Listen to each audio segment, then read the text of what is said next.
સતત એન્ટી ઇન્કમ્બન્સીના કારણે અને જન આક્રોશ જોઈ ભારતીય જનતા પાર્ટી હવે ક્રાઇમ બ્રાન્ચ અને પોલીસનો સહારો લઈને જે રીતના જ્યારે ઉમેદવારી પત્ર ભરાવાનો છેલ્લો દિવસ હતો ત્યારે ક્રાઇમ બ્રાન્ચ દ્વારા તથા લોકલ પોલીસ સ્ટેશન દ્વારા લોકોને ધાક ધમકીથી પકડી અને ફોર્મ ભરાવાનું જે કાવતરું થયું, આપ યાદી જોઈને જોઈ શકો છો કે કેટલાક લેભાગુ બિલ્ડરો કે જેમને બુલડોઝરનો ડર બતાવીને એમને ઉમેદવારી કરવા માટે મજબૂર કરવામાં આવ્યા. કેટલાક પોલીસના બાતમીદારો અસામાજિક તત્વોને આપ પાર્ટી અને મીમ પાર્ટીમાંથી એમની ઉમેદવારી કરાવવાની જે ફરજ પોલીસ દ્વારા જબરજસ્તી પાડવામાં આવી એ બાબતે પણ હોવાપો થયો હતો. અને આજે તો દરિયાપુર કોર્પોરેશન વોર્ડની અંદર ખોટા સહી કરીને અપક્ષોના ફોર્મ ભરવામાં આવ્યા એ બાબતે અમારા કાઉન્સિલર નીરવ બક્ષી પણ એ મુદ્દો આજે જે છે કલેક્ટર સામે ઉપાડ્યો છે અને ફરિયાદ કરી છે. અને બે લોકોના તો ફોર્મ એમને જાણવા મળ્યા મુજબ એ રદ પણ થયા છે.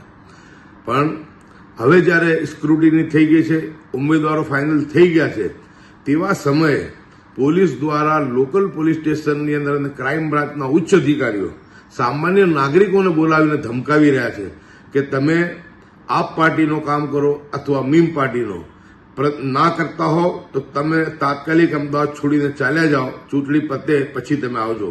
એટલે લોકશાહીની સીધી હત્યા થઈ રહી છે. અને અત્યારે ભાવનગરની અંદર પણ અમારે જે અમારા ઉમેદવારો છે એમને પણ ધમકાવવામાં આવી રહ્યા છે. અમદાવાદની અંદર સ્પષ્ટ જોઈ શકાય એ રીતના એક અમારા ઉમેદવારે સરખેજ વિસ્તારમાંથી ઉમેદવારી પાછી ખેંચી, એની સાથે સ્થાનિક ધારાસભ્ય અમિત ઠાકર પણ છે. એ જ બતાવે છે કે કેવી રીતના ભાજપના ધારાસભ્યો અને ભાજપના નેતાઓ પોલીસનો સહારો લઈને જે ઉમેદવારોને ઉમેદવારી પાછી ખેંચવા માટે મજબૂર કરી રહ્યા છે. હજુ સરખેજ વિસ્તારના 2 ઉમેદવારો અજ્ઞાત સ્થળે ક્યાં લઈ જવામાં આવ્યા છે.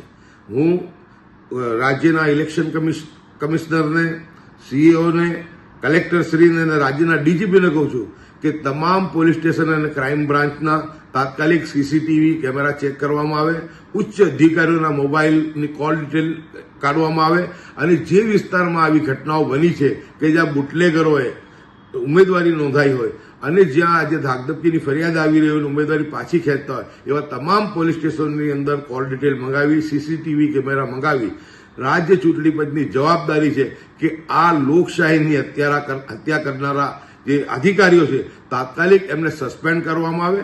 અને અમે વિનંતી કરીએ છીએ કે આ બાબતની ગંભીર નોંધ લેવામાં આવે.